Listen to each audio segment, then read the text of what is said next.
Calavam-se os sinos nas torres, os relógios não batiam horas. Eram a meia voz os pregões nas ruas. A garotada assobiava a medo e às crianças proibia-se-lhes o riso e o canto.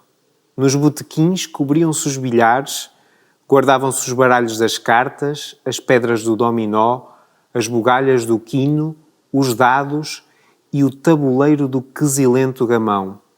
Porque era sacrilégio toda a espécie de jogo nesse dia de luto religioso. Um negro silêncio, como cerrada nuvem que descesse e abafasse a cidade, entenebrecia tudo. Havia crepes no aspecto das casas e das ruas, na austeridade dos trajes, na fisionomia das pessoas, no recolhimento dos gestos. As senhoras não usavam joias e os fidalgos, deixando as suas caleças, saíam a pé. O comércio fechava meias portas e não tirava os taipais. Calava-se nas casas em construção o chiar das roldanas e a melopeia dos pedreiros a içarem cantarias. E também não se ouvia nas ruas a gaita do bota-gatos, as campainhas dos machos liteireiros, o solavanco dos carros de bois, o bater sonoro dos tanoeiros e o tintinar dos martelos de aço na bigorna dos ferradores da Rua das Águas e dos Chãos. Nalguns lares não se acendia lume, e nos corredores dessas casas piedosas tudo era cheiro a flores e a cera, e um formigar de mulheres a dispor jarras, a enfeitar oratórios, acendendo velas bentas, indo e vindo em passadas moles, o corpo caído para a frente, o lenço do luto nos bandós colados, à testa, nas faces chupadas o jejum dos 40 dias quaresmais, os olhos pestanejando de cansaço e no fio dos beiços sem cor, o bichanar miúdo de centenas de Padres Nossos e de Ave-Marias, ciciados automaticamente. O Senhor estava morto. Muito boa noite a todos, sejam bem-vindos a mais uma transmissão da Semana Santa de Braga. Digitalmente estamos convosco nestes dias. Hoje é o último Sexta-feira Santa e começamos esta transmissão da melhor forma com palavras de Antero de Figueiredo, que as ilustrou num belíssimo artigo chamado A Procissão dos Fogaréus, publicada numa edição da Ilustração Portuguesa, e que retrata um pouco do que era a Braga numa Sexta-feira Santa em meados do século XIX. A verdade é que estamos aqui hoje num espaço muito significativo para Braga, para os bracarenses e para este dia tão especial da Semana Santa de Braga, Sexta-feira Santa, o dia em que os cristãos celebram a morte de Cristo. E a morte de Cristo, que é assinalada nas ruas de Braga, seria assinalada a esta precisa hora com a procissão do enterro do Senhor, uma procissão carregada de simbolismo, uma autêntica encenação daquilo que seria o funeral, o cortejo fúnebre do próprio Jesus Cristo, que se arrasta pelas ruas de Braga, arrasta literalmente, tudo é arrastado, os estandartes, os farricocos não levam os seus fogaréus acesos, vão apagados, as matracas silenciadas e todas as irmandades encapuçadas percorrendo as ruas da cidade, as instituições. É um dia de luto para a cidade de Braga, um dia cheio de relevância para a comunidade. À imagem do que sucede no São João, as entidades desfilam na procissão do enterro do Senhor. É de facto um momento especial da Semana Santa de Braga, aquela que é a maior procissão da Semana Santa.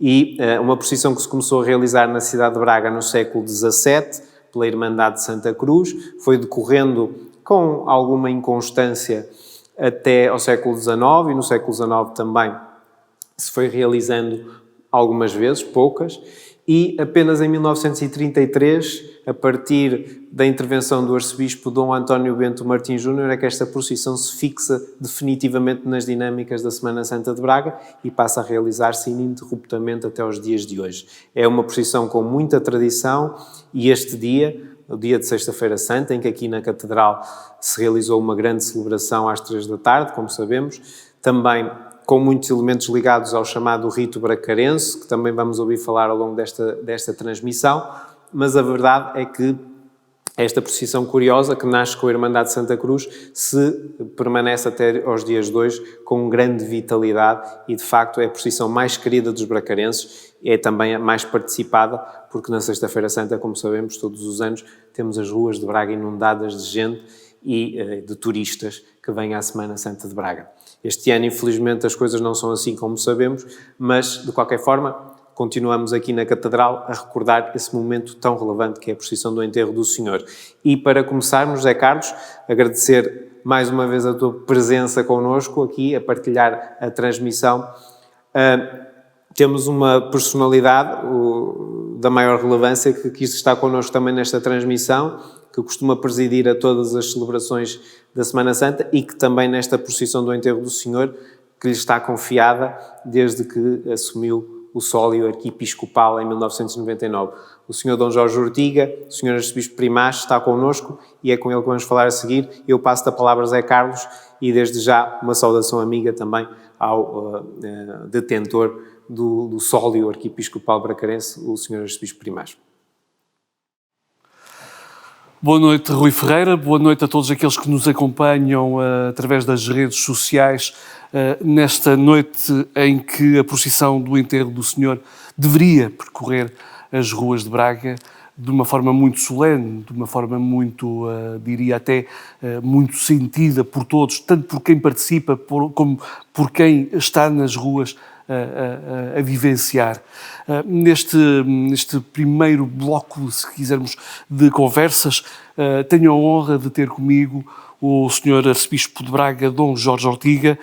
Sr. Dom Jorge, muito obrigado pela sua presença. Obrigado. É um dever, uma obrigação e um prazer. Muito obrigado, Sr. Dom Jorge.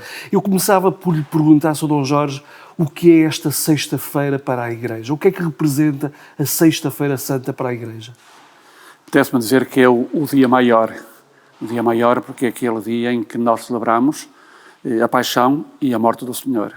Sabemos que a paixão começa mais cedo, começa na quinta-feira, mas o centro da paixão desenrola-se durante a sexta-feira, logo da parte da manhã, com a condenação de Jesus e a sua subida até ao Monte do Calvário, e pelas 3 horas da tarde a Igreja celebra aquele momento mais ou menos exato, evidentemente que não podemos estar aqui a olhar para as horas, mas mais ou menos exato, em que Cristo oferece a sua vida pela humanidade. Portanto, é como que o centro da vida cristã, se bem que à partida, e é bom começar já agora aqui a sublinhar isto, nós não podemos fixar-nos somente no alto do Calvário, na cruz, ou com um Cristo sofredor e a morrer, com todos aqueles pormenores de um soldado que trespassa o seu coração. Nós temos que estar sempre numa atitude de dar um passo em frente, porque, na verdade, o centro do mistério cristão é a ressurreição. Cristo ressuscitou, Cristo está vivo porque nós assim o acreditamos e sabemos que isso é mesmo verdade, e está vivo depois nos cristãos e também na Igreja. Portanto, mas a Sexta-feira Sexta-feira Santa, é sem dúvida nenhuma aquele espaço onde efetivamente nós somos convidados a isso mesmo, a pensar que Jesus é condenado, digamos, em primeiro lugar pelo Sinédrio, o Sinédrio composto pelos principais judeus, por aqueles que orientavam a vida judaica daquela época, eles que exigiram a condenação do próprio Jesus Cristo, se bem que sabemos que depois a condenação é decretada pelo representante do governo romano, por Pilatos, reconhecendo a inocência do próprio Jesus Cristo, lavando as mãos, dizendo que não seria nada com ele, que eles é que estavam naturalmente a exigir. O que é certo é que a morte e o decreto da morte é por ordem, acontece por ordem das autoridades romanas. Já antes, momentos antes, nós tínhamos também presenciado ou sentido aquele espaço onde o Pilatos, em primeiro lugar, manda, o que era frequente também naquela altura, flagelar, pensando que a flagelação seria o suficiente para contentar os judeus. Não o foi. Sabemos também que nesse momento da flagelação, os soldados, tentando ridicularizar Jesus Cristo, né, colocam-lhe uma coroa de espinhos, e ao colocar uma coroa de espinho, colocam também uma túnica vermelha, porque eles diziam que Jesus Cristo se afirmava como o rei dos judeus. Então era um ridicularizar com a coroa de espinhos, que era uma coroa de espinho que não era tradicional, dentro das penas que se aplicavam, apenas uma vez ou outra, iam colocar depois também essa túnica que deu origem, e penso que na procissão da Quinta-feira Santa, uma procissão do Ecce Homo, eis o homem, foi também aquele momento em que Pilatos, tentando, digamos assim, ainda convencer os judeus, né? Está aqui o homem, aquele que vós escolhestes, porque escolhestes para morrer, porque poderias ter optado por Barrabás, que deu-vos a oportunidade para que isso acontecesse. E é o Senhor da Carne Verde, é nesse contexto que nós colocamos, é a flagelação, a crucificação e esse gozo por parte dos soldados que deu origem depois a essa expressão de usarmos a tradição do Senhor da Carne Verde. Mas isso é um contexto, porque a sexta-feira, essencialmente, passa pela realidade da morte, e não apenas da morte, a morte que acontece, com toda a caminhada de Jesus, desde a casa de Pilatos até ao alto do Calvário, né? Com tudo aquilo que nós possamos, porventura, imaginar nesta cena, digamos assim, no que é que terá acontecido. A Páscoa... Uma cena de sofrimento. Sem dúvida nenhuma, duplo sofrimento, né? Porque a Páscoa era um momento onde os judeus iam a Jerusalém para, no templo, celebrar a festa da libertação, porque Páscoa significa isso, aquele momento em que os judeus foram libertos da tirania dos reis, digamos assim, das autoridades do Egito, né? Era uma recordação que o povo judeu estava a celebrar permanentemente, né? Portanto, havia muita gente, para dizer que em Jerusalém, se já habitualmente havia muita gente a frequentar o templo, eles tinham esta devoção de passar mais pelo templo, e portanto, havia muita gente em Jerusalém. E aquele percurso, digamos, da casa de Pilatos até ao alto do Calvário, que muita gente imagina que o Monte Calvário fica longe de Jerusalém, é um percurso relativamente curto. Portanto, em termos de sofrimento, o próprio Jesus Cristo carregado com a cruz, não pode dizer que o sofrimento era pequeno, não pensar nisso, basta imaginar, ele já flagelado, ele já massacrado, digamos, por aquilo que os soldados lhe fizeram, com a coroa de espinhos, né? Com tudo isso, mas esse percurso, ele era como que dizia, não venho agora aqui a uma expressão, digamos assim, o povo continuava a insultá-lo, ridicularizado, talvez a palavra exata seja precisamente essa, não é? E, portanto, era uma outra condenação. Se Pilatos o tinha condenado antes, não é? Se muito povo considerava a sua inocência e tinha no domingo de Ramos quase que gritado e exigindo que ele fosse, que era o seu Salvador, o seu Messias, havia também um grupo de pessoas, porventura diminuto, não sei, não sabemos, não é? Que efetivamente ridicularizavam e que afirmavam coisas que, na verdade, Jesus Cristo nunca tinha realizado. E, portanto, este percurso, para além do sofrimento físico do próprio Jesus Cristo, tinha também este sofrimento moral, um homem, toda a gente sabia quem era, o Messias, o Salvador, que tinha realizado milagres e por aí fora, ser objeto de chacota por parte de muita gente, né? E foram poucos aqueles que como é que é dizer, que lhe prestaram mínima atenção, né? O Evangelho relata-nos apenas algumas mulheres que vão ao encontro e que choram, sofrem com ele. A tradição oferece-nos também aquele momento em que uma mulher mais corajosa vai limpar-lhe o rosto, que passa a história da tradição com o nome de Verónica, a verdadeira imagem, né? E depois também a história do Cireneu. Que passa por acaso. Sim, passa por acaso, um homem curioso e que não sei se lhe ofereceu, se o obrigaram a carregar a cruz, e ele caminha com o próprio Jesus. Tudo isto foi vivido na Sexta-feira Santa. Então, depois, no alto do Calvário, a crucificação, com todo aquele realismo, aquela crueldade própria, não?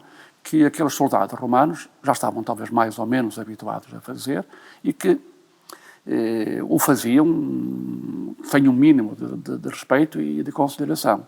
Portanto, esta é a realidade da Sexta-feira Santa, não é?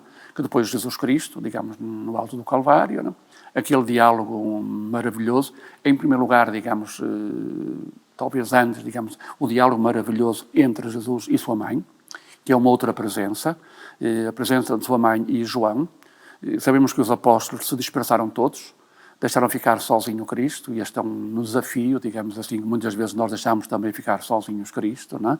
E então há este encontro no Alto do Calvário, que nós o reproduzimos na festa da Senhora das Dores, ou da Soledade, ou da Piedade, como nós quisermos, não é? Onde a única pessoa que se mantém de pé é Maria, juntamente com os apóstolos, e este diálogo eis a tua mãe, eis o teu filho. A partir daquele momento, Maria é entregue a João, mas torna-se também mãe da humanidade, tornando-se nossa mãe. Não é? É por isso que me parece que, e fazendo uma referência à procissão deste dia, por aquilo que eu sei, não é? A procissão tem sobretudo três andores, penso eu. Tem o Cristo num esquife, o Cristo morto, tem uma cruz sem crucificado e tem a mais da Senhora das Dores. Exatamente. E eu penso que em Braga nós devemos recuperar um pouco mais esta presença da Nossa Senhora na Semana Santa. Não é? Porque é que digo isto? Precisamente por isto.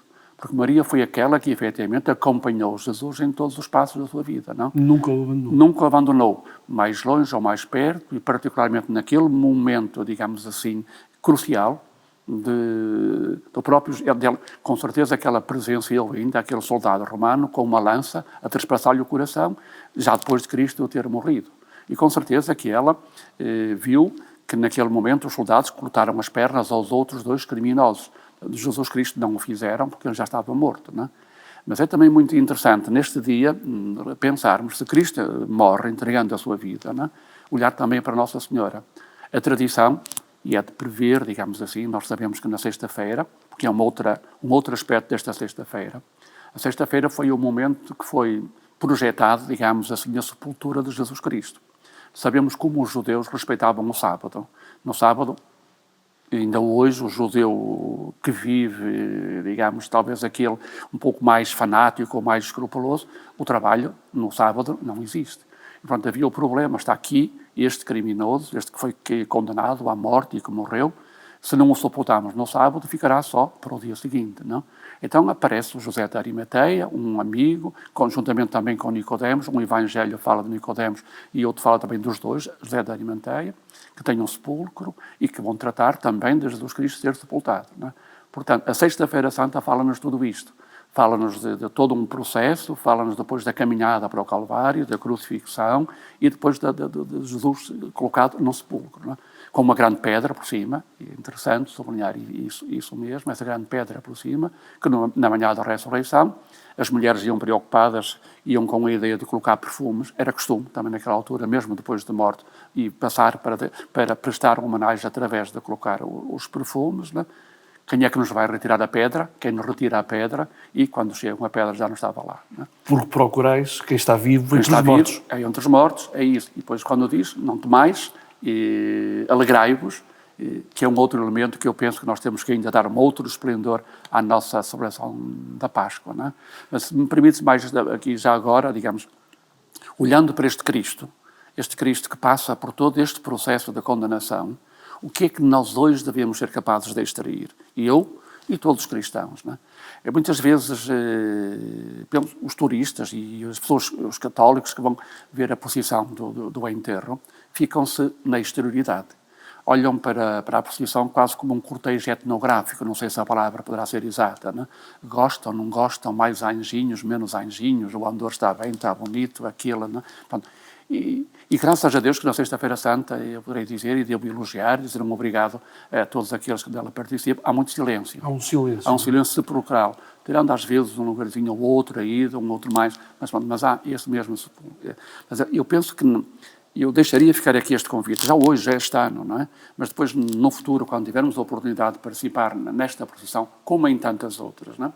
Tentar ir um pouco para além daquilo que se vê e tentar compreender o que ali está. E para mim a realidade, a Sexta-feira Santa, isto que acabei de dizer, assim, muito sumariamente, o que é que significa? Significa Deus a mostrar aquilo que é. Deus a dizer que é amor. Deus é amor, não é?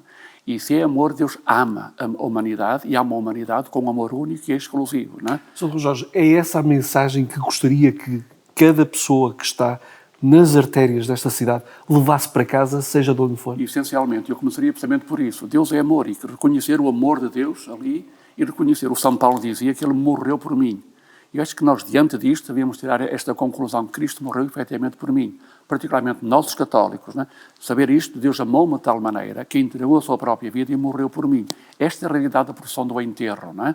Depois vem a ressurreição, como já disse, mas no enterro, esta grande certeza de que ele morreu por mim, e cada um tem que aplicar assim, digamos, esta grande situação.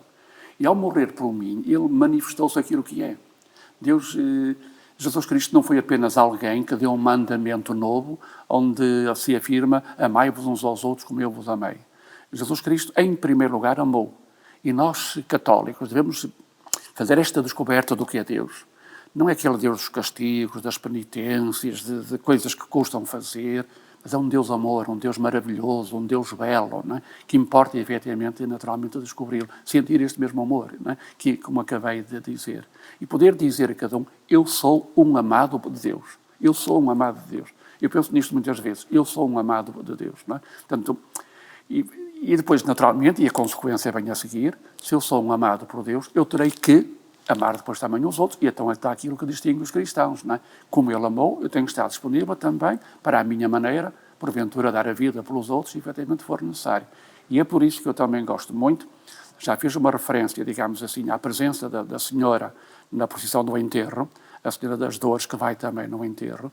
Já fiz uma referência também ao esquife com a reprodução do Cristo morto e Ele que morreu, não? Há uma outra realidade que vai ali, que é a cruz de Cristo, mas sem Cristo. O que é que isto quer dizer? Eu, ao tomar consciência de que eu sou amado por Deus e Ele ama-me a mim, não é? Eu tenho naturalmente que procurar também amar os outros. E é a segunda interpelação que esta procissão da Sexta-feira Santa deveria deixar, não é? É que a cruz de Cristo está vazia, ali, não tem nenhum Cristo a levá-la, não é? Mas há muitas cruzes hoje. Há muitas cruzes hoje em dia, não é? Então, o cristão é aquele que, eu vou dizer uma coisa aqui, mas penso que as pessoas me compreendem, é um apaixonado pela cruz. Mas é um apaixonado pela cruz não para trazer no peito ou colocar num outro lugar qualquer, mas é um apaixonado pela cruz para descobrir essa cruz em tantas situações que existem hoje na sociedade, não é? Que às vezes nós passamos ao lado, a maneira despercebida, que nós não ligamos, não é? Eu, pessoalmente, não me canso de falar desta realidade das cruzes de Cristo, uma humanidade ferida que espera por cada um de nós, neste ano que estamos a viver a parábola do Samaritano, não é? A parábola do Samaritano é uma parábola, mas é uma parábola que nos diz respeito a cada um de nós. Eu penso que também este ano nós devíamos até ser capazes de extrair o verdadeiro significado da parábola do Samaritano, não é? Que é um homem ferido à margem da estrada, uns que passam, que não ligam, que não prestam atenção, não é? Mas depois há um que para, não é? Nós, às vezes, somos daqueles que não paramos, digamos. E a grande lição que nós devemos tomar, e neste contexto também da Sexta-feira Santa, é que Cristo hoje é o bom samaritano, que é aquele que para, que nos ama, cuida das nossas feridas, nos mostra compaixão, mostra ternura, mostra solicitude. Ele é o bom samaritano. Mas depois também a Igreja, da qual todos nós fazemos parte, e esta comparação não é minha, ela vem um pouco na história quase da espiritualidade, não é? A Igreja é a estalagem da interpretação que se dá, uma interpretação eclesiológica da parábola do bom samaritano. A Igreja é a estalagem. O que é a estalagem? Aquela que cuidou daquele ferido e hoje deve cuidar de muitíssimos outros feridos, não é?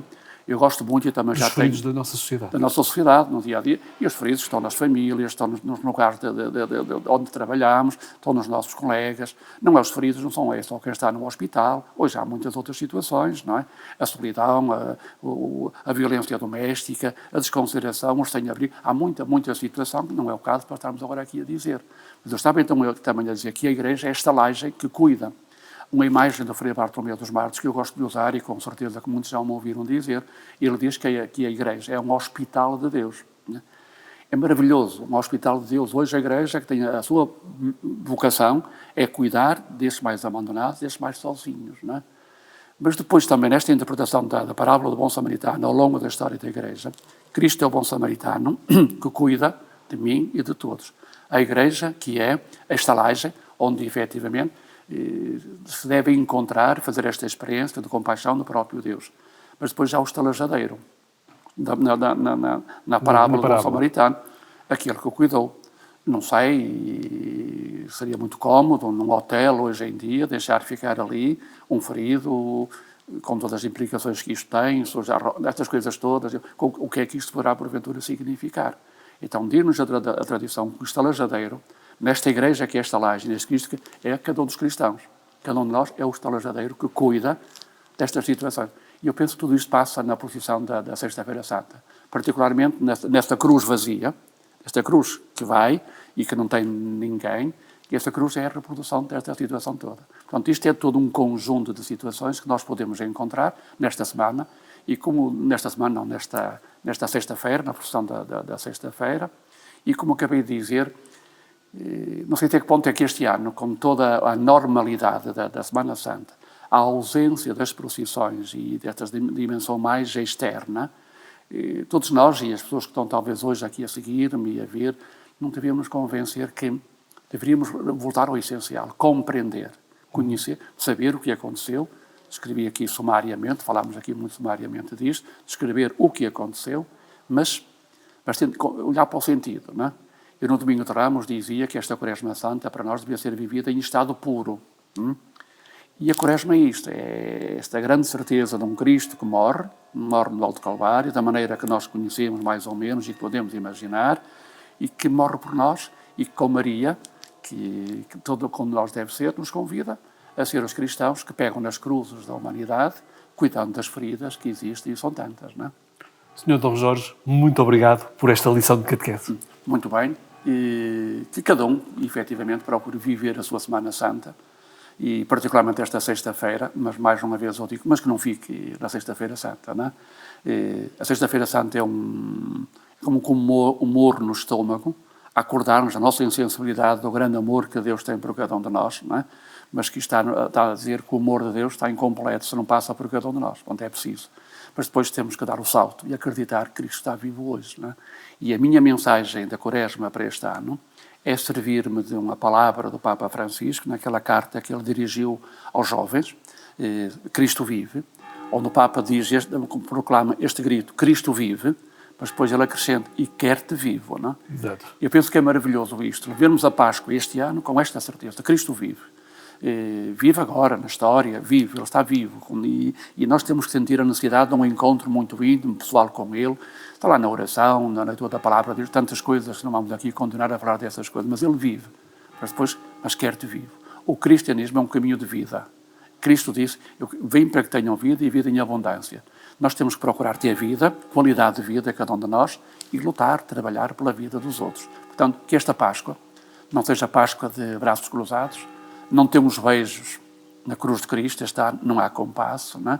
Mas que a Páscoa significa este abraçar um Cristo vivo para depois nós vivermos também uma vida pautada por valores evangélicos, não é? Para que efetivamente o mundo possa ser diferente, porque a Páscoa deve acontecer todos os dias, a morte também pode acontecer todos os dias, mas a Páscoa vai nos dar um sentido de plenitude.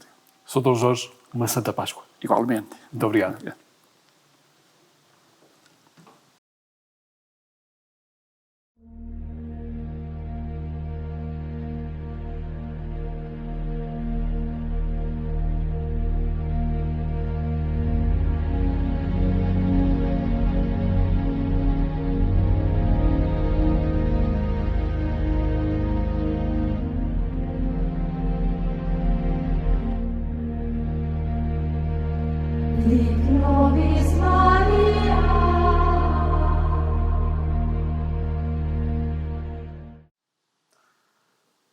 A Semana Santa de Braga pode ter este ano ficado marcada pelo facto das procissões não terem saído à rua, mas fica muito marcada por um acontecimento muito, muito importante, que foi na passada quarta-feira o lançamento de A Semana Santa em Braga, com textos de Rui Ferreira e fotografias de Hugo Delgado. Rui Ferreira, agora cara a cara, um com o outro. Boa noite, Rui. O que é este livro, A Semana Santa em Braga, que lançaste na quarta-feira? É uma iniciativa da Comissão da Semana Santa e das edições Afrontamento, portanto, que garantem a sua distribuição para todo o território nacional e que visa, no fundo, atualizar a investigação sobre a Semana Santa. Claro que o texto não é muito grande, é um resumo muito breve da minha tese de doutoramento sobre a Semana Santa de Braga, mas já lança novos factos, novos dados sobre a Semana Santa de Braga, que eu tive o privilégio de estudar e de ir decifrando, e de facto enriquece um bocadinho a literatura sobre Braga e em particular sobre a Semana Santa de Braga. Depois tem um grande aliciante que é ter fotos de grande qualidade do Delgado, portanto um fotógrafo acreditado, bracarense também, e, portanto, estou muito contente com o resultado final. Acho que está uma belíssima obra, muito bem concebida pelas edições Afrontamento, que contou com a participação, com a colaboração das entidades que constituem a Comissão da Semana Santa. Portanto, a Comissão assume, digamos, a coedição, mas com o auxílio da Câmara Municipal de Braga, da Irmandade da Misericórdia, da Irmandade Santa Cruz, da Entidade de Turismo Porto e Norte, portanto, que patrocinam esta edição. E, portanto, acho que os bracarenses, se tiverem interesse, ela vai estar disponível nas livrarias, na generalidade das livrarias de todo o país, mas vai estar em particular, para quem tiver muita pressa de comprar o livro, na livraria do Diário do Minho, a partir dos próximos dias de 12, quando esta transmissão estiver a ser emitida, que já estará disponível, portanto, e depois no Tesouro Museu da Sé, em outros lugares, certamente, quem tiver interesse vai ter o livro à venda. Vejo que ele é bilingue, com textos traduzidos em inglês. Esta é também uma forma de podermos ajudar quem nos visita, o turista que vem de fora, a perceber o que é a nossa Semana Santa. Sim, sabemos que a Semana Santa de Braga é o evento, em termos turísticos, mais importante de Braga e, portanto, por isso também a opção por uma edição bilingue, porque além dos bracarenses, que terão certamente muito interesse no livro, e dos portugueses que sabem que a Semana Santa de Braga tem uma relevância muito, muito singular, os turistas que eventualmente ao visitarem Braga vão ter interesse certamente em acompanhar, aprofundar um pouco mais aquilo que estão a ver, e é esse o objetivo também do livro. Abre algumas portas para aquilo que é a compreensão da Semana Santa de Braga. Disseste há pouco que há pormenores que revelas aqui. Eu desafiava-te a revelar, para quem ainda não tem acesso ao livro, mas para lhe aguçar o apetite, um pequeno pormenor, por exemplo, que contas aqui no teu livro. Sim, das procissões há muito que não se sabia, digamos. Por exemplo, a procissão do Senhor dos Passos, que é introduzida pelo Dom Frei Agostinho de Jesus, arcebispo de Braga, agostiniano, é introduzida pelos agostinianos em Portugal, na cidade de Lisboa, e passado 10 anos estava a ser introduzida em Braga por um arcebispo da mesma ordem religiosa. Começou na Igreja do Pópulo e não na Igreja de Santa Cruz, como hoje a conhecemos. Por exemplo, a procissão da Burrinha, que muita gente que se criava o mito de que tinha sido o Estado Novo, que era uma procissão política, não é verdade. É uma procissão que nasce no século XVIII com a Irmandade de Santiago e da Senhora das Angústias. Depois é introduzida a Senhora do Egito no início do século XIX por um parco de São Vítor. O próprio Camilo Castelo Branco fala da procissão da Burrinha, portanto não é uma criação do Estado Novo, e depois ela é reintroduzida, depois de ter desaparecido nos primeiros anos do século XX, é reintroduzida por um paroquiano de São Vítor, que se tornou Presidente da Câmara, Santos da Cunha, nas dinâmicas da Semana Santa, porque ela realizava-se em julho e não na Semana Santa. Portanto, em 1960 é introduzida. Obviamente que há um papel do CNI que queria fixar as pessoas cá entre sexta-feira e sábado, e no sábado não acontecia nada, portanto pediram às entidades para pensarem em alguma coisa para segurar cá os turistas, e o Santos da Cunha, que era paroquiano de São Vítor e tinha sido o último presidente da comissão organizadora como paroquiano, e não como presidente da Câmara, em 1946, sugeriu a integração da procissão da Senhora das Angústias no programa da Semana Santa, e foi assim que ela começou a fazer-se na Semana Santa entre 1960 e 1973, portanto isso é uma curiosidade que poucos bracarenses saberão. Ela depois deixa de se realizar, principalmente porque as vigílias pascais que a reforma do Concílio Vaticano II revalorizaram no contexto eclesial, acabaram por vitimar a procissão que decorria no Sábado Santo, que era a noite das vigílias pascais. Portanto, ela em 1928 é retomada, mas com uma roupagem completamente diferente do imaginário das Dores de Maria, e a única sobrevivência dessa procissão, que se fazia desde o final do século XVIII, é o quadro da Burrinha, porque a Burrinha sempre foi o que ficou na cabeça das pessoas, era a Burrinha que saía às ruas na noite do Sábado Santo.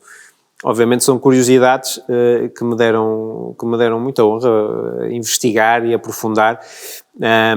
Os farricocos e os fogaréus, né, os farricocos que desempenhavam um papel de lator no século XVIII, século XIX, e foram proibidos, portanto, de sair às ruas, porque aproveitavam o anonimato para acusar as pessoas que estavam nas janelas, apontavam os erros, os pecados desconhecidos, cabeludos, e provocavam muito temor nas pessoas. Portanto, esse bando de arruaceiros, como diz o Antero de Figueiredo, que o arcebispo Dom José Joaquim de Azevedo e Moura vai proibir em 1876. Também os disciplinantes que percorriam a procissão do Senhor dos Passos aos milhares e que atraíam pessoas às ruas da cidade e pessoas de fora não só para ver a procissão do Senhor dos Passos, mas por causa dos disciplinantes que costumavam acompanhá-la e que também foram proibidos ainda no século XIX. Portanto, há muitas curiosidades, a Semana Santa de Braga é muito rica. Há um bocadinho ouvimos falar do rito bracarense e é bom falemos precisamente hoje, Sexta-feira Santa, não só por causa da procissão teofórica do enterro, mas porque a procissão do enterro do Senhor deriva desses rituais da depositio que se faziam nas igrejas com um esquife, com a hóstia consagrada lá dentro, com uma relíquia da Santa Cruz lá dentro, portanto, e que depois passaram para a encenação no período em que as pessoas gostavam de fazer as procissões, passaram a ter uma imagem do próprio Cristo, uma representação do Cristo morto integrado. Portanto, um bocadinho da história da Semana, um bocadinho só, havia muito mais a dizer. Por exemplo, era importantíssimo falar do papel de Dom Frei Agostinho de Jesus na introdução das dinâmicas da Semana Santa, do imaginário da Paixão de Cristo, em que Braga é tão rica. Eu já disse muitas vezes que a Semana Santa e o Bom Jesus têm tudo a ver uma com a outra, porque brotam do mesmo imaginário, e era bom que se pensasse em conjugar cada vez mais as duas, porque as duas são importantes para a imagem de Braga. Braga é Semana Santa e Braga é Bom Jesus, e não podemos esquecer isso. E as duas brotam do mesmo imaginário que esse arcebispo no final do século XVI ajudou a incentivar muito na cidade de Braga. Rui, uma palavra também para a imagem assinada com a assinatura de o Hugo Delgado. Foi difícil fazer uma triagem, porque o Hugo, sei que já fotografa a Semana Santa há muitos anos e deve ter um espólio fantástico. Foi difícil fazer uma seleção de todas as imagens aqui? Ora bem, eu nesse processo de seleção não estive muito envolvido, eu estive mais envolvido nos conteúdos, os textos, de selecionar os conteúdos do livro. Mas daquilo que ouviste? Acho que foi muito complicado, aliás, chegamos a trocar algumas imagens já no decorrer do processo, porque o livro estava para sair em 2020 e depois tivemos um ano a poder fazer algumas correções e retificações, e por isso o resultado final é de facto muito louvável. E de facto é difícil porque o Hugo Delgado tem uma colaboração já há muitos anos com a Semana Santa de Braga, e a Semana Santa de Braga tem já um arquivo monumental graças ao trabalho que ele vai fazendo todos os anos na Semana Santa. Portanto, acho que a capa do livro é muito feliz. Era isso que eu te ia perguntar. Esta capa fala do Senhor dos Passos de Santa Cruz, que é uma imagem belíssima do João Evangelista Vieira, que é outro dos personagens fundamentais da Semana Santa de Braga, porque ele faz uma parte figurada do Bom Jesus e se dedica aos Cristos, são famosos os seus Cristos. É famoso o seu Cristo da Falperra, um Cristo que está a olhar para o alto, o último olhar de Jesus, que dá o romance do Antero de Figueiredo, e essa imagem de 1905 é absolutamente fabulosa e é uma capa digna deste magnífico livro, onde, além de outras coisas, e já agora apontando à tua pergunta anterior, fala-se da festa da Senhora das Dores nos Congregados, que é uma festa muito importante, que já esteve no programa da Semana Santa, voltou para o programa muito recentemente, porque de facto Braga foi pioneira na propagação dessa devoção, que hoje está espalhada por todo o país, e que foi um sacerdote bracarense da Congregação do Oratório, dos Congregados, que propagou por todo o país, e fala-se dele no Brasil também, porque levou esta devoção para o Brasil e para outras partes do mundo a partir de um leque, de uma rede de apóstolos da Senhora das Dores que ele criou. Portanto, a celebração da Senhora das Dores, que é uma celebração muito peculiar. Na noite da Vigília Pascal, além da festa que se continua a realizar na Sexta-feira da Paixão, sexta-feira antes do Domingo de Ramos, na Vigília Pascal retiram-se as espadas à Nossa Senhora, um ritual muitíssimo antigo que o Padre Martinho Pereira introduziu na Igreja dos Congregados e que perdura até hoje, e Nossa Senhora fica sem as espadas durante todo o período pascal porque está alegre, porque o Senhor ressuscitou, portanto ela deixou as dores e passou a estar alegre. Portanto é um ritual muito bonito que se continua a fazer na Igreja, na Basílica dos Congregados, e que faz parte da Semana Santa de Braga, que é bom que nos recordemos que a celebração da Senhora das Dores também é integrante da Semana Santa e enriquece sobremaneira aquilo que são as nossas práticas e manifestações. Muito bem, Rui. Muito obrigado. Obrigado nós. E este livro já é meu. E esse livro é teu. Muito já obrigado. Está assinado. Muito obrigado. Obrigado.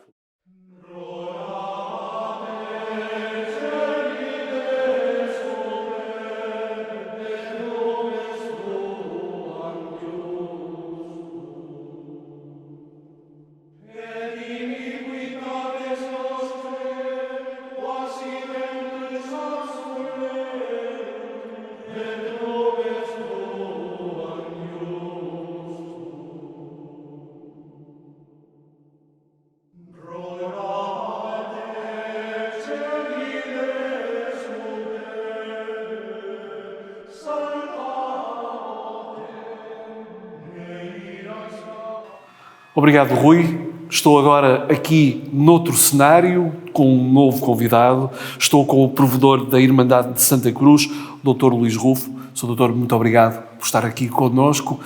Já conversámos ao longo desta semana, estivemos no Domingo de Ramos juntos. Hoje estamos aqui para esta grande procissão, que é a procissão do enterro do Senhor. Sr. Provedor, é uma procissão onde a Irmandade de Santa Cruz tem um papel fundamental. De facto, assim é. A Irmandade de Santa Cruz é co-organizadora com o Cabide e com a Irmandade de Santa Casa de Misericórdia da procissão do enterro do Senhor. Participámos ativamente quer na organização, quer na própria constituição da procissão per si. Cedemos os dois andores que fazem parte do curso, que são o andor de Nossa Senhora da Soledade e o Consumatum Est, que é um andor recentemente edificado. Era sobre este andor que agora nos concentrássemos e olhássemos com alguns olhos de ver, porque é uma verdadeira peça de arte, é joalharia, é lindíssimo, é uma peça de arte sacra. Sr. Provedor, o que é este andor Consumatum Est?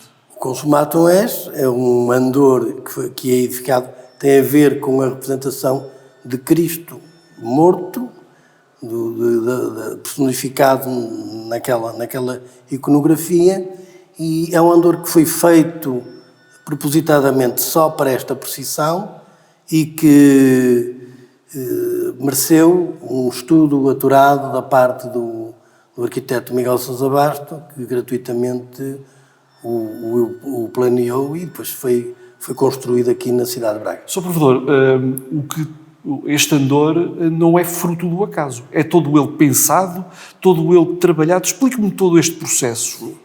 Foi pensado no sentido de, portanto, dar uma imagem quer da Irmandade de Santa Cruz, quer do sofrimento de Cristo, quer da morte de Cristo. Toda a representação que temos à volta deste andor, o que é que nós temos ali? Na representação temos uma bordadura em prata que foi fabricada por um prateiro famoso, Manuel Alcino, que também trabalha para o Vaticano, e é uma firma portuguesa muito conceituada nessa área, e que reproduziu parte dos utensílios utilizados na tortura e na crucificação de Nosso Senhor Jesus Cristo. As pessoas têm a noção da importância deste andor? Tem, até. À parte disso, nós até editámos um livro com a história do livro, com toda a iconografia que lá está representada. E portanto, é um andor que, verificado relativamente ao frontão da nossa igreja, se vê a lança, a esponja, a coroa de espinhos, os pregos, a tenaz, as cordas, tudo isso lá está representado exatamente em reprodução do que temos na nossa frontaria. E as pessoas aliam muito esse andor a essas imagens de piedade e de pena pelo que Cristo sofreu. Sr. Provedor, o andor foi benzido pelo Sr. Arcebispo. Exatamente, em cerimónia no nosso templo. Uhum. Este andor é levado por quantos homens? 12 homens, 6 de cada lado. Portanto, é um andor pesado. Relativamente pesado, sem prejuízo. Tivemos o cuidado, inclusivamente até pela prata que tem, pela estrutura que tem, tivemos o cuidado de o fazer o menos pesado possível. Mesmo assim, ronda os 250 quilos. Não podemos esquecer também o andor de Nossa Senhora da Soledade. Exatamente, mas isso é um andor já mais tradicional, mais antigo, que tem umas centenas de anos de edificação. Sr. Provedor, a postura dos irmãos de Santa Cruz nesta procissão é uma postura de dor. É uma postura de piedade, não é? Exatamente. O arrastar, ouve-se o arrastar dos guiões ao longo da procissão, é um silêncio enorme. A Irmandade, os irmãos respeitam muito este silêncio. Estão muito integrados no sentido e no sentir do que é a procissão do enterro do Senhor. Porquanto é uma procissão, é um enterro, e normalmente as pessoas que vão ao enterro vão, digamos, interiormente tristes e digamos, magoadas. É o caso que ocorre, por exemplo, num familiar, mas estamos a falar de Deus Nosso Senhor Jesus Cristo, que é uma entidade, digamos, acima de tudo. Diga-me, e vão de cabeça tapada? Um capuz, colocado normalmente até preso na fronte, para que não se veja praticamente nada acima do pescoço. Há alguma razão para isto, Sr. Provedor? Isso é, digamos, um ato de piedade e de respeito e de dor. Consigo ficarmos a aprender mais um bocado. Sr. Provedor, muito obrigado. Obrigado, foi um prazer. Muito obrigado. Muito obrigado, Zé Carlos. E agora eu vou falar um pouco sobre a história desta procissão do Enterro do Senhor, que eu já adiantei há pouco, que efetivamente se enraizou definitivamente na dinâmica da Semana Santa de Braga a partir de 1933, o ano da criação da Comissão da Semana Santa de Braga, mas efetivamente começou-se a realizar em Braga nos finais do século XVII, sabemos-lo por analisar os documentos da Irmandade de Santa Cruz. A prática foi introduzida na Irmandade ainda sem estar nos estatutos, e portanto os estatutos de 1702 falam da realização da procissão do enterro, uma procissão que, segundo consta, já se realizava em muitos lugares de Portugal, e realizava-se precisamente porque procurava fazer um pouco dos rituais da depositio que já se faziam, que a liturgia medieval já fazia um pouco por todo o mundo cristão. Portanto, encerrava-se na Sexta-feira Santa, encerrava-se numa urna, um objeto em forma de urna, a hóstia consagrada, que depois o sacerdote deveria consumir na Eucaristia, na celebração do dia seguinte, em que não havia Eucaristia, ou então uma relíquia da Santa Cruz, e percorriam as igrejas e as ruas das localidades como se o Senhor tivesse morto naquela urna. Obviamente, com o passar do tempo e com as grandes encenações públicas que o Concílio de Trento também fomentou, em vez de uma relíquia, de uma hóstia consagrada, passou a estar uma imagem do próprio Cristo e a fazer-se um desfile pelas ruas das localidades como se fosse um verdadeiro funeral. Portanto, era a imagem de Cristo transportada, era transportada a Nossa Senhora das Dores, a Nossa Senhora das Angústias, da Soledade, e também depois todos os personagens associados à paixão. É isso que sucede ainda hoje nas ruas de Braga. Em muitos lugares também é conduzida a imagem de São João Evangelista, um personagem que sabemos que esteve sempre com Cristo até ao fim, até aos pés da cruz, e também, muitas vezes, Santa Maria Madalena. Até aqui em Braga, recordar que nos anos 60 se introduziu, poucos anos, é verdade, um andor de Santa Maria Madalena, vindo diretamente da Falperra, e um andor de São João Evangelista, de uma imagem que se venera na Igreja do Carmo. Há fotografias do Artur Pastor que o testemunham. Mas a verdade é que a procissão em Braga se começou a realizar nos finais do século XVII pela Irmandade de Santa Cruz e decorreu com alguma constância, embora muitas vezes não se realizava todos os anos, porque era uma procissão muito dispendiosa. E dispendiosa porque, diz os Estatutos da Irmandade de Santa Cruz, que deveria começar com o auto de descimento da cruz, descendimento da cruz, que a Irmandade de Santa Cruz recuperou, uma tradição que se vai fazendo novamente na Sexta-feira Santa, embora sem propriamente o auto de descimento, é um auto da paixão.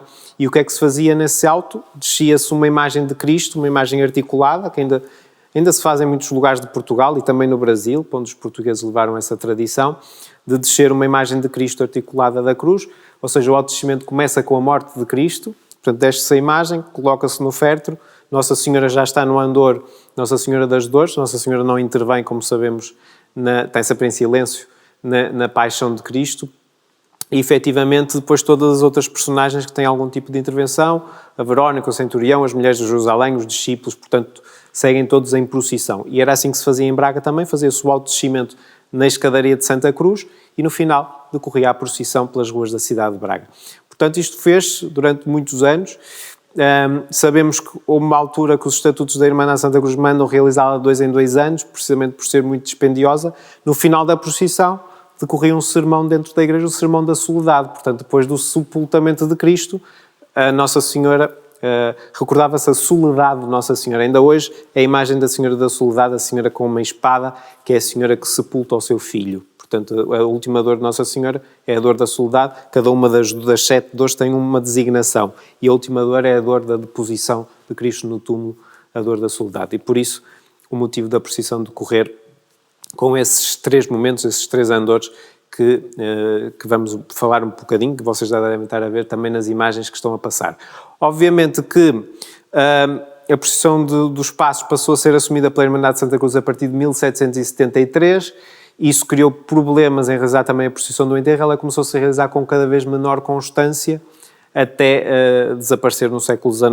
Sabemos que aconteceu em 1843, e em 1870 já não foi organizada por Santa Cruz, mas pelos congregados, com o patrocínio de Miguel José Raio. 1870 foi a última procissão do enterro que se fez, até ser reintroduzida em 1933. Portanto, é uma procissão com muita história.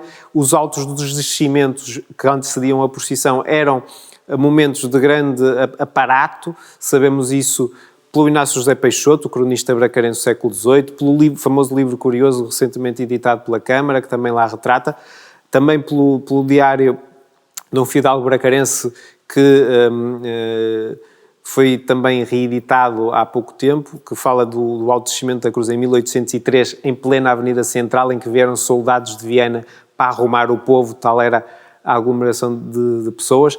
Uma brilhante edição também do Arquivo Distrital de Braga, com a apresentação de Ana Maria Macedo e estudos de Ana Maria Macedo. Portanto, temos estas crónicas que nos mostram um bocadinho como era a Semana Santa em Braga, como ela também já tinha uma pujança muito, muito significativa.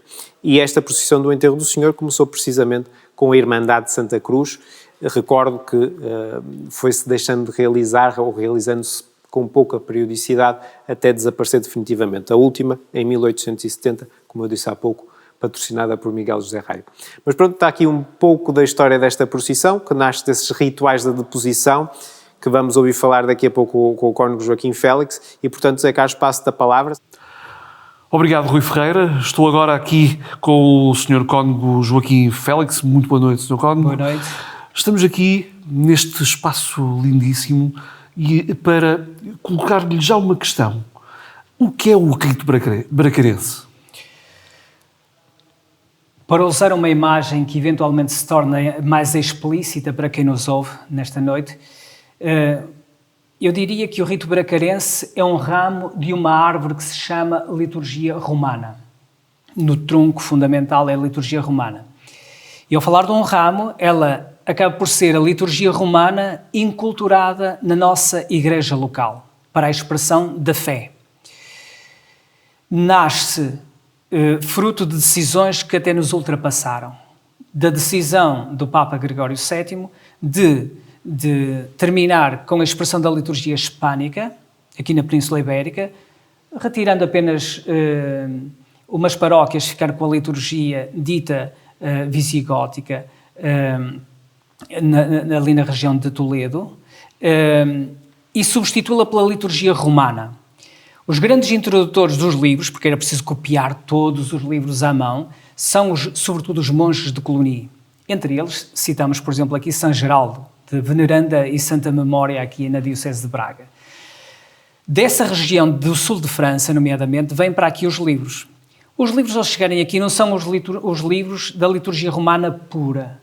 Têm costumes monásticos, diocesanos, do sul de França. Sobretudo com essa marca muito forte da liturgia cluniacense. Desse fermento de livros, que vão do século XI ao século XII, começa aqui a fazer-se uma composição que vai dar origem, no século XIII, a podermos designar que esta liturgia, sendo, não obstante, romana, se expressa de uma forma local, inculturada, e chama-se liturgia ou rito, liturgia ou rito bracarense. E esse rito, que começa aqui, Sim. chega aos nossos dias. Sim, depois de, como é que eu ia dizer, de vários séculos onde há uma atenção muito forte e desenvolvimento e outros períodos em que a liturgia romana ia exprimindo, se não simultaneamente, muitas vezes até ganhando preponderância à liturgia local, outras vezes era a liturgia local.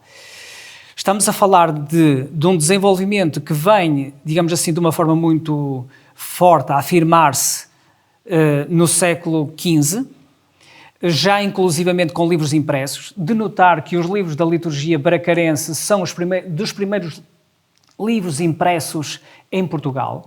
Falámos, por exemplo, do Breviário Bracarense de 1494, do Ritual, 1496, e do primeiro missal impresso em 1498. Estamos, digamos, na linha da frente da imprensa, na multiplicação dos volumes. A partir daí entra-se numa fase de sucessivas edições destes 3 livros. Estamos a falar de muitas, por exemplo, ao tempo de Dom Diogo de Sousa, do Cardeal Infante Dom Henrique, até Baltasar Limpo, digamos assim, com o missal, e depois temos um período de Dom Frei Baltasar Limpo, estamos ainda no século XVI, até ao século XX. De maneira que temos os últimos livros impressos da liturgia bracarense, dita assim, 1924 o missal, 1922 os 4 volumes da liturgia das horas, na altura designado como Breviário Bracarense.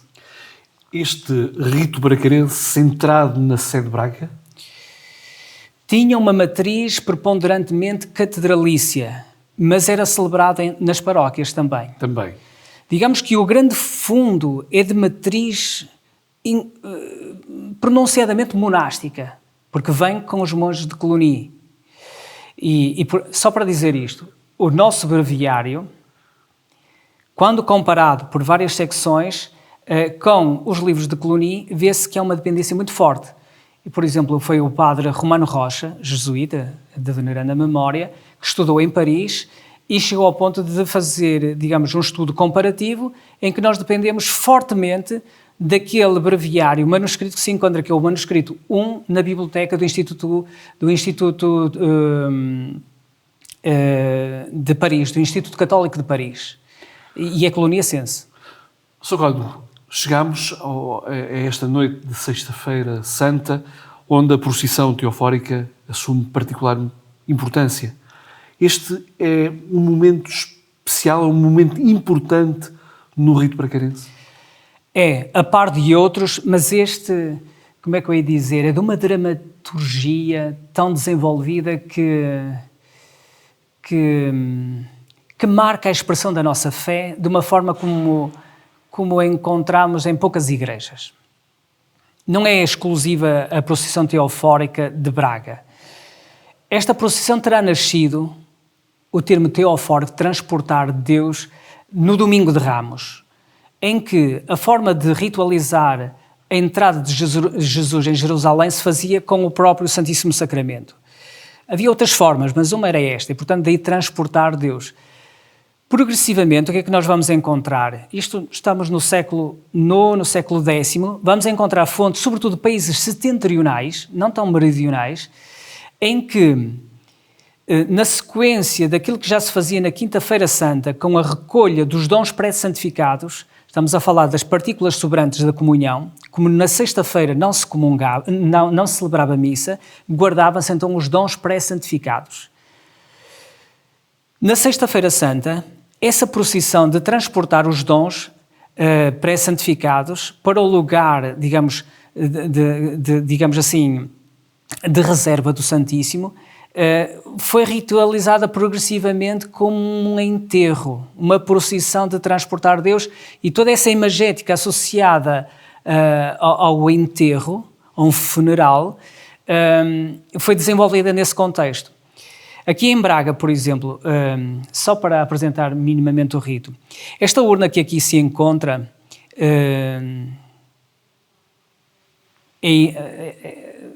vai-se buscar à Sacristia Grande, depois da comunhão, na Sexta-feira Santa, portanto, dos dons pré-santificados.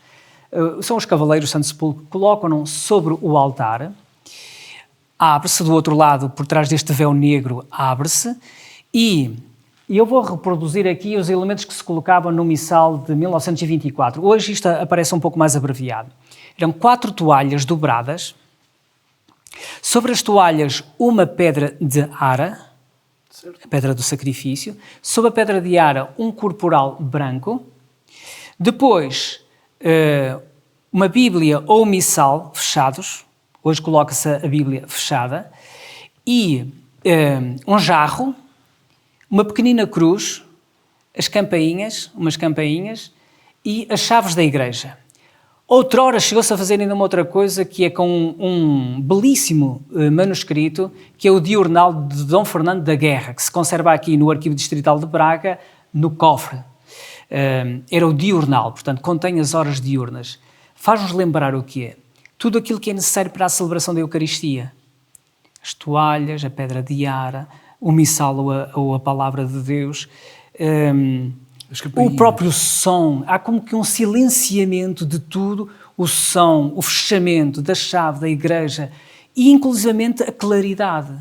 Porque o livro, o diurnal, era das horas diurnas, então como que se mete tudo, é tudo como que um fechamento sobre o silêncio e digamos, a escuridão total própria de uma urna. Pronto, depois fecha, entretanto o senhor arcebispo fica com a chave da urna, que coloca numa fita ampla em seda, com a chave, e conserva-se com essa chave. A procissão sai depois, entretanto canta-se as vésperas até ao final. No final, a procissão é feita descendo a nave do lado sul, portanto do Santíssimo Sacramento, e vem inclusivamente até aqui, e no final a deposição faz-se aqui assim como está.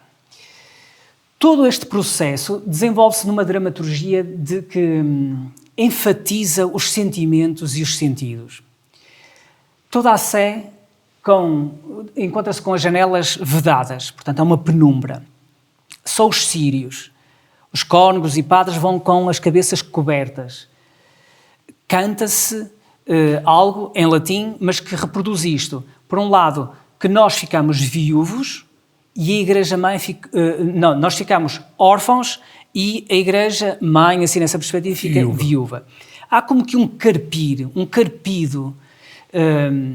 que ainda é mais enfatizado com as confrarias que levam as varas dos guiões num arrastar. E criam esse rastro de sonoridade com aquele carpido de crianças e com o coro, cria essa atmosfera de funeral, sim, precisamente, e que nem é preciso dizer muitas palavras. Toda essa atmosfera cria o clima de uma sintonia profunda com o mistério que se está a celebrar, que é o da morte do Senhor. Ao chegar aqui, esta cortina que vemos aqui assim abre-se, porque ela está fechada, abre-se, só entram determinadas pessoas, os senhores arcebispos, os cônegos e os turiferários, digamos os ministros que dão apoio. É colocado aqui assim este féretro, é incensado. Temos aqui também a imagem de Nossa Senhora da Soledade com uma espada, não é? À diferença da Senhora das Dores. E fica aqui assim até à vigília pascal. Fica como na sepultura, de uma forma simbólica.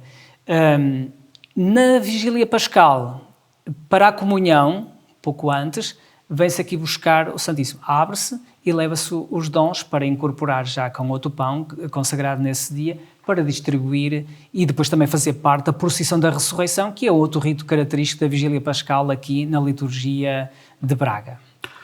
Portanto, momento importantíssimo este. É um momento importante e para Braga acabo por dizer que é algo que foi de tal forma impressivo que nós nunca abandonamos este rito. Porque não sendo exclusivo de Braga, e nomeadamente vamos encontrá-lo em algumas expressões ibéricas de algumas igrejas, mas sobretudo em igrejas como por exemplo a Áustria e a Alemanha, que preservaram esta liturgia da procissão teofórica até ao século XVIII. A partir do século XVIII começa a desaparecer. Aqui em Braga não deixa de ser importante uma nota que eu fui encontrando também em estudos posteriores.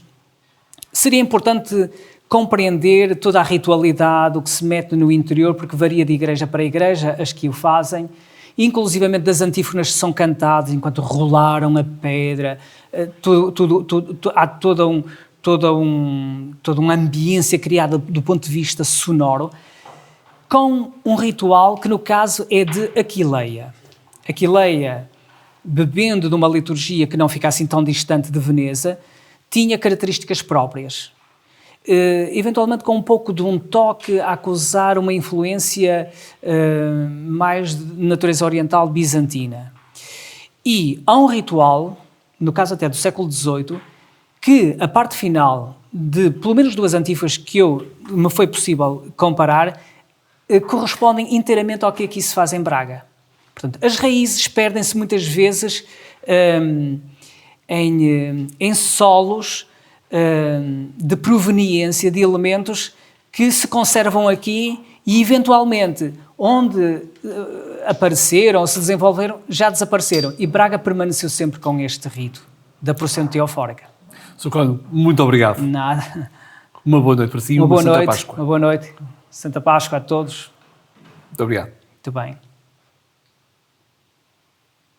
Muito obrigado, Zé Carlos. Já ficamos a perceber um pouco mais sobre as dinâmicas desta procissão e agora, antes de introduzirmos o próximo convidado, gostava de recordar a Comissão da Semana Santa de Braga, que organiza a Semana Santa todos os anos e que integra um conjunto de instituições, é presidida pelo Cabido, obviamente, e integra a Câmara Municipal de Braga, a Irmandade de Santa Cruz, a Misericórdia, a Associação Comercial, o Turismo Porto e Norte e, portanto, e além de outras individualidades que vão marcando lugar e que, de facto, é uma comissão que cria um programa unificado de todas as iniciativas que se fazem, um programa paralelo, um programa cultural que vai decorrendo também com enorme impacto, mas, acima de tudo, recordar que esta Comissão da Semana Santa foi criada no ano de 1933 pelo arcebispo Dom António Bento Martins Júnior. Dia 25 de março de 1933 foi a primeira reunião oficial da Comissão da Semana Santa e o que é que se fez nesse ano? Não se inventou as procissões, obviamente, porque elas já se faziam, a procissão dos Passos, a procissão do Senhor Ecce Homo, os cerimoniais do rito bracarense aqui na Catedral. A verdade é que o que ele faz é criar um programa, um cartaz, e pela primeira vez a Semana Santa afirma-se como um conjunto de manifestações que caminham no mesmo sentido. E porquê é que o Dom António Bento Martins Júnior fez isso nesse ano? Primeiro, recordar que o Dom António Bento Martins Júnior foi arcebispo de Braga entre 1932 e 1963 e que sucede a um grande arcebispo, um arcebispo que teve um enorme impacto num momento muito difícil para a Igreja, Dom Manuel Vieira de Matos, e o Papa Pio XI promulgou o Ano Santo da Redenção em 1933, um ano para celebrar os 1900 anos da morte de Cristo. Portanto, o arcebispo Dom António Bento Martins Júnior entendeu que era o momento de pegar na Semana Santa, porque era o momento em que se comemorava a morte de Cristo, e reformular todo o programa, e, portanto, convida os representantes das instituições, a Oficina São José, órfãos de São Caetano que tinham as bandas filarmónicas, a Irmandade Santa Cruz da Misericórdia, os parcos da cidade, e envolve-os numa comissão que a partir daí não mais parou, e até hoje há uma comissão da Semana Santa que organiza as cerimónias religiosas e culturais que entregam o programa. E qual foi a grande novidade desse ano? Foi precisamente a procissão do Enterro do Senhor, que foi recuperada e passou a ser uma organização conjunta das entidades que compunham essa comissão, portanto, principalmente do Cabido, Irmandade de Santa Cruz e Misericórdia, de 1933, ano da fundação da Comissão da Semana Santa e o ano da reintrodução desta procissão nas dinâmicas da Semana Santa de Braga. E, portanto, é esta procissão que hoje estamos aqui a assinalar nesta transmissão especial que levamos até si, num ano em que, por via da pandemia de Covid-19, não podemos celebrar as procissões na rua. Portanto, Zé Carlos, passo-te a palavra, sei que vais falar precisamente com o Presidente da Comissão da Semana Santa. Obrigado, Rui. Estamos agora aqui connosco, temos aqui connosco o Cônego Avelino Amorim, é o Presidente da Comissão da Semana Santa.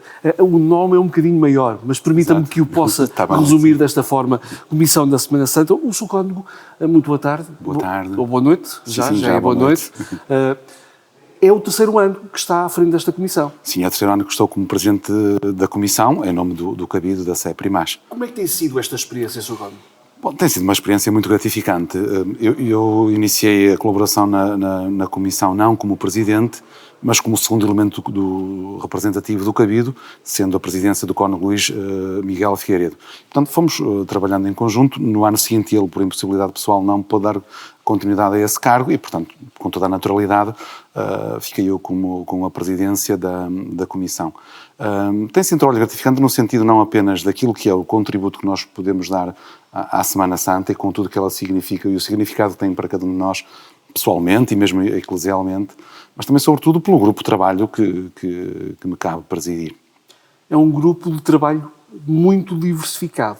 Estamos a falar de entidades que não estão só ligadas à Igreja, mas também ligadas aos vários setores da cidade. Sim, a Comissão é representativa não apenas da Arquidiocese, pelo Cabido, mas também composta pela Câmara Municipal, pela Associação Comercial, o Turismo Porto e Norte, para além das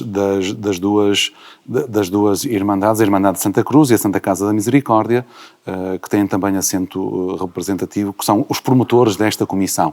Mas, para além destes representantes institucionais, há ainda outras pessoas que, a título pessoal e por convite, foram ficando e colaborando também nesta mesma comissão. Somos uma comissão de cerca de 15 elementos neste momento. É difícil trabalhar com estes elementos todos? Não, eu julgo que não, porque embora representativos de diversas entidades e cada um de nós é sempre diferente do outro, há um objetivo muito claro e muito comum que nos une. Portanto, o que nós queremos é o bem da Semana Santa e desta comissão. Portanto, estamos todos unidos no mesmo ideal e numa mesma meta. Depois, digo que não é difícil no sentido em que há opiniões diferentes, mas como julgo que é esse o agir sempre de qualquer comissão, dialogamos, conversamos e vemos em conjunto qual dessas é a melhor solução e, no final, é a escolha de todos nós. A riqueza está aí, Está aí, sobretudo, aí neste trabalho mais, poderíamos dizer, colegial de todos, porque nenhum de nós vê a totalidade, nem é capaz de abarcar todas as dimensões.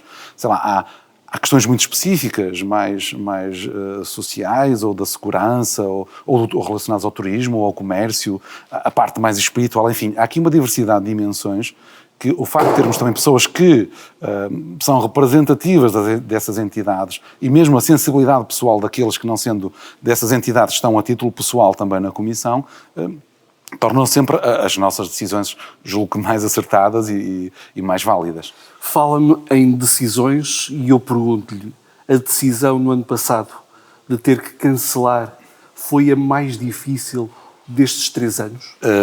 Foi a reunião mais triste, se não a única, ao longo de todos estes dias. Porque nós tínhamos bem presente estas duas dimensões, que era, nós tínhamos que cancelar, era um imperativo, até porque a Semana Santa é este caminho para a vida e, portanto, a defesa da vida impunha-se naquele momento, mas não deixava de ser uma decisão que nos trazia esta dificuldade acrescida, porque tínhamos consciência de todo o trabalho que estava a ser feito já há longos meses, não só por nós, pela Comissão, mas como também pelas entidades promotoras, por tantas pessoas, centenas e centenas e centenas de pessoas que colaboram nas iniciativas da Semana Santa, não só, sobretudo nas procissões, mas também naquilo que significava, por exemplo, para o mundo da arte, que sofreu tanto com esta questão da pandemia, termos que cancelar um concerto que estava a ser preparado, exposições, enfim, tudo isto teve que ser cancelado. Portanto, uma decisão que se impunha e, portanto, não havia escolha, mas que ao mesmo tempo foi dolorosa de nos consciencializarmos dela pelo que ela significava para tantas pessoas e também para nós, que claro gostamos sempre de viver a Semana Santa em todo o seu esplendor.